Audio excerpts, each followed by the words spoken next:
Halo Gemini, selamat datang atau selamat datang kembali. Ini adalah reading tanpa batas waktu. Jadi kapanpun kamu nonton adalah waktu terbaik kamu untuk dapat pesan ini. Oke, kita mulai dulu dari tema besar kamu adalah Ten of Swords. Dengan deck ini tuh aku melihat gini. Ada sebuah situasi atau mungkin hubungan-hubungan tertentu di mana kayak mungkin ada stagnansi atau mungkin seperti kamu terpenjara, kebiasaan tertentu yang mungkin memenjara kamu. Jadi kayak kamu perlu mengeluarkan diri dari situ atau semesta akan intervensi ibaratnya dengan suatu kekagetan, dengan suatu hal ketidakterdugaan untuk kamu keluar dari situasi itu karena mungkin itu udah nggak baik, udah waktunya berakhir, ada stagnansi atau progresnya nggak ada gitu. Udah waktunya kamu bertumbuh karena di situ kamu sudah belajar cukup gitu. Pihak-pihak terkait juga udah belajar hal-hal tertentu yang mereka perlu pelajarin. Jadi udah waktunya kamu di situ udah gitu ya. Antara kamu mengeluarkan diri atau semesta intervensi. Um, karena gini, di deck ini tuh gambarnya beda. Jadi dia, mungkin aku pernah bilang ya, dia keluar kalau di film tema-tema perang, kalau kamu pernah nonton ada situasi di mana dia akan mencet satu tombol, dia akan kelempar keluar dan dia akan ibaratnya terbang mendarat tuh pelan-pelan pakai parasut. Dan konfirmasinya adalah tower. Tower di sini tuh biasanya berhubungan dengan pekerjaan, tapi entah kenapa aku dapat vibe tentang penjara. Bukan dalam artian penjara sesungguhnya, tapi sesuatu hal yang mungkin memenjara kamu, yang membatasi ruang gerak kamu, yang mungkin udah nggak baik buat kamu. Misalnya situasi tertentu, hubungan tertentu, kebiasaan, adiksi, hal-hal yang udah nggak baik gitu, yang perlu kamu udahin, kamu cut itu secara sadar, secara kamu melakukan action yang kamu lakukan sendiri, putuskan sendiri, atau semesta yang intervensi. Gitu. Jadi ada sesuatu hal yang seperti membatasi ruang gerak kamu, udah nggak baik buat kamu, dan kamu harus keluar dari situ. Ini temanya. Makanya mungkin sekitar kamu nonton reading ini ya, uh, ada momen ngagetin, momen di luar dugaan kamu, atau kamu mengambil secara sadar langkah untuk ngekat sesuatu atau situasi tertentu dari hidup kamu. Karena gini, pertama kita lihat dulu ya oracle-nya. Oracle-nya itu berhubungan yang pertama itu di persimpangan jalan. Jadi itu kayak dihadapkan pada dua jalan gitu mau pilih yang mana. Tadi makanya antara kamu membuat pilihan secara sadar gitu. Mungkin sebagian dari kamu tuh udah sadar tentang situasi atau hubungan tertentu yang kamu rasa udah nggak baik, udah stagnan, udah gitu-gitu aja. Kamu mulai berpikir nih, tapi seperti ada keseganan yang membuat kamu maju mundur atau mikirnya kelamaan. Itu yang pertama.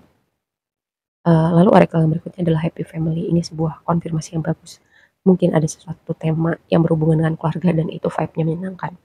Lalu yang berhubungan dengan sesuatu hal yang menyenangkan hati kamu karena di sini kata kuncinya happy gitu. Ada sesuatu hal walaupun tadi ada tema yang mungkin challenging, mungkin ngagetin, mungkin di luar dugaan kamu, tapi juga ada satu tema yang akan bikin kamu happy.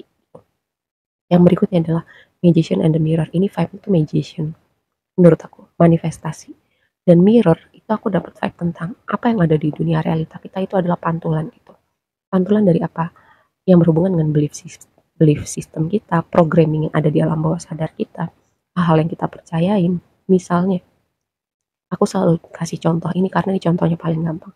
Kalau orang berpikir, misal dia pernah kecewa gitu, semua cowok sama aja, semua cewek sama aja. Makanya itu hal-hal yang akan kamu lihat gitu karena kamu udah punya programming yang memfilter kamu ya, memfilter kamu untuk bisa melihat misalnya cowok baik atau cewek yang baik. Itu contoh paling gampang. Kalau kamu berpikir hidup ini susah, dunia ini kejam, orang-orang jahat, itu juga akan memfilter kamu untuk melihat hal-hal yang baik, orang-orang baik, um, peluang-peluang di mana kamu bisa upgrade sesuatu dengan hidup kamu, seperti itu ya. Jadi ada suatu tema juga untuk kamu mengevaluasi filosofi hidup kamu, apa yang kamu yakinin, apa yang kamu percaya, belief system kamu, programming-programming yang ada di alam bawah sadar kamu. Kamu lihat itu, kamu kritisin, kamu pertanyakan. Dan kalau misalnya itu jadi suatu hal yang mungkin ngeblok kamu untuk manifest sesuatu yang ingin kamu wujudkan, ini waktunya kamu pulihkan. Karena di pre-shuffle kamu tuh ada tema Chiron. Chiron itu kalau di Natal chart berhubungan dengan sesuatu hal luka yang kita bawa gitu, atau luka yang perlu kita proses di kehidupan ini. Tadi yang mungkin ada hubungannya dengan belief system tertentu, programming tertentu. Kamu harus lihat itu, kamu evaluasi, kamu kritisin, kamu pertanyakan, dan kamu membawa sebuah programming baru. Jadi kamu punya ibaratnya lensa baru untuk melihat dunia. Dan ketika kamu punya programming baru. Jadi kamu juga memfilter hal-hal yang berbeda dari programming yang lama. Semoga hal ini tidak terlalu absurd untuk dipahami nih. Kalau belum bisa paham sekarang, nanti pada saatnya kamu akan paham. Lalu yang berikutnya, blessing kamu adalah gini, Hangman. Hangman itu berhubungan dengan perubahan perspektif. Ini lagi-lagi ada sesuatu hal tentang perspektif, programming, cara berpikir, filosofi, apa hal-hal yang kamu value, kamu percaya, kamu anggap itu sebagai sebuah kebenaran. Ada suatu tema signifikan tentang hal seperti itu. Perspektif. Ada yang perlu berubah atau dievaluasi. Itu yang pertama tentang Hangman. Lalu berbicara tentang pengorbanan fleksibilitas. Jadi ketika ada perubahan dengan perspektif, itu akan membawa suatu hal yang baru, membawa sebuah blessing yang baru. Fleksibilitas juga. Tapi kalau berbicara fleksibel, aku nggak perlu concern lebih jauh gitu ya, karena kamu mutable itu Pisces, Virgo, Gemini, sama Sagittarius itu mutable. Jadi kamu dan mutable yang lain itu menurut aku ya fleksibel sih, sangat adaptif terhadap perubahan gitu. Dan tadi kalaupun di awal misalnya momen goncangan, momen ngagetin, aku percaya gitu kamu bisa menavigasi perjalanan kamu walaupun ada sesuatu yang ngagetin, karena kamu termasuk kategori yang adaptif gitu. Terus pengorbanan gitu. Jadi ada hal yang mungkin kamu korbankan selama ini untuk hal-hal tertentu, misalnya untuk mimpi kamu. Di sini konfirmasinya adalah gambar rumah mungkin untuk keluarga kamu gitu. Dan bisa jadi juga ini sebuah blessing untuk orang-orang terdekat kamu, keluarga kamu gitu juga ya. Jadi gak terbatas misalnya pengorbanan kamu itu untuk keluarga kamu misalnya. Terus pengorbanan untuk mimpi kamu, dedikasi kamu, fleksibilitas kamu. Nah itu semua membawa blessing, membawa suatu output positif atau progres. Seperti itu ya. Pesan aku kayak dengan gini, Knight of Pentacles untuk tantangan dikonfirmasi sama Lily. Pesan aku gini, sabar dan nikmatin proses. Ada hal-hal yang butuh waktu. Ada hal-hal kayak menurut kamu ini lama gitu, tapi itu cara semesta memproses kamu gitu. Mungkin ada hal-hal tertentu yang baru bisa kamu pahamin, kamu kuasain, kamu lewatin. Itu kayak butuh waktu, karena Knight of Pentacles itu pergerakannya perlahan. Lily juga itu butuh waktu.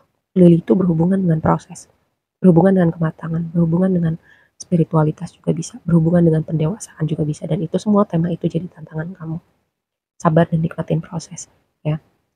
Terus juga oh ya, aku juga mendapat tema tentang evaluasi komitmen kamu. Komitmen itu gak terbatas pada hubungan, bisa juga misalnya komitmen kamu pada atau kewajiban kamu, misalnya contoh paling gampang, komitmen kamu pada pekerjaan kamu.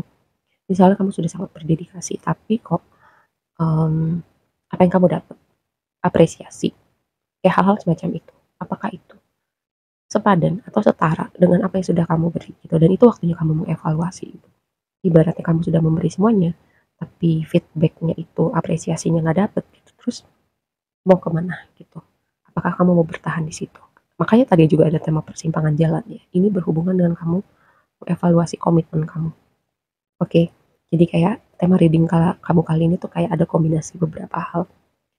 Yang satunya mungkin agak ngagetin, agak challenging, tapi di satu sisi juga ada hal-hal yang menyenangkan yang akan muncul sekitaran kamu nonton reading ini. Karena ini kayak di sini yang berikutnya adalah Sun dikonfirmasi sama Garden, kayak pertemuan yang menyenangkan, mungkin reuni, ketemu orang-orang yang udah lama kamu gak ketemu, kayak berbagi cerita, menghabiskan waktu bersama, dan itu vibe-nya menyenangkan. Itu atau kayak apa ya, ketemu misalnya gathering, misalnya di acara tertentu di mana itu banyak orang dan itu vibe-nya menyenangkan gitu ya juga. Karena gini, Sun itu selalu berbicara optimisme, kehangatan, semangat, terus inner child juga seperti ada sinar yang menyinari kegelapan gitu. Jadi kayak ada hal-hal yang mungkin baru terlihat, baru kamu bisa pahamin sekarang. Itu tema Sun. Terus yang berikutnya adalah Ten of Cups dengan gambar pohon. Nih lagi-lagi sebuah tema yang berhubungan dengan keluarga gitu. Tapi ini vibe-nya happy gitu. Di awal juga aku sempat bilang ada sesuatu yang menyenangkan. Karena Ten of Cups itu kebahagiaan sempurna buat aku. Kayak kamu punya semua, kamu dikelilingin support system kamu, mungkin ada hal yang bikin kamu happy, ada orang-orang yang ada buat kamu. Juga wish fulfillment gitu. Ada hal yang terwujud. Juga balik lagi tadi ya. Kalau misalnya ada hal-hal yang mau kamu mewujudkan belum terwujud, mungkin ada suatu programming yang menghalangi kamu di alam bawah sadar kamu, dan itu perlu kamu evaluasi. Oke, Aku rasa segitu aja dulu reading-nya, semoga bermanfaat dan sampai ketemu di reading berikutnya. Bye.